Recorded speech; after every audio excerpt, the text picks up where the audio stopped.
allez Saint-Étienne, allez Saint-Étienne, la citoyenne. Tu es membre aujourd'hui de France Insoumise. Comment en as-tu arrivé là? Alors, étant donné que j'ai 56 ans, l'histoire est un petit peu longue quand même. En fait, j'ai grandi dans un milieu très militant. Mes grands-parents étaient déjà très engagés. Mes grands-parents du côté de mon père, mes grands-parents paternels, français, donc résistants, et mes grands-parents maternels, républicains, espagnols, qui ont quitté l'Espagne, qui sont arrivés en France. Donc voilà, j'ai grandi avec et 4 grands-parents que j'ai eu la chance de connaître, et des parents extrêmement militants au PC. Donc j'ai toujours évolué dans ce milieu où l'actualité était toujours en question, où on évoquait toutes les formes d'injustice, tout ce qui allait mal dans le monde. Je me souviens toute petite de m'être indignée contre la guerre du Vietnam, par exemple, des choses comme ça.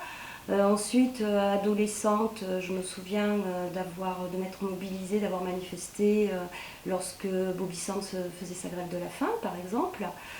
Donc, naturellement, voilà, je me suis mise à militer. Donc, j'ai milité à la jeunesse communiste, ensuite à l'Union des étudiants communistes, et puis ensuite un peu au Parti communiste aussi, mais que j'ai pas trop milité au sein du PC, parce que bon, aussi je me suis mariée, j'ai eu des enfants, donc j'ai mis un peu ma vie de militante entre parenthèses, de militante politique.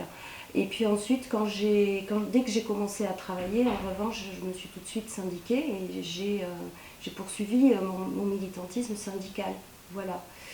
Et puis donc j'ai toujours milité, parce que en fait j'ai toujours vu autour de moi des gens qui étaient engagés, mais voilà, engagés très fortement. Donc j'ai pas le sentiment de faire de la politique, j'ai le sentiment d'être une femme engagée, parce que pour moi c'est inconcevable de rester passif, de voir des choses qui ne vont pas, de ne rien faire contre des injustices, aujourd'hui contre l'urgence écologique, l'urgence sociale, de rester passif.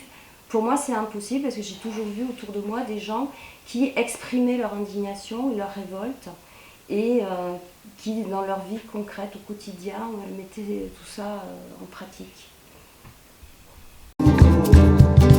Allez Saint-Étienne, allez Saint-Étienne, allez Saint-Étienne, la citoyenne.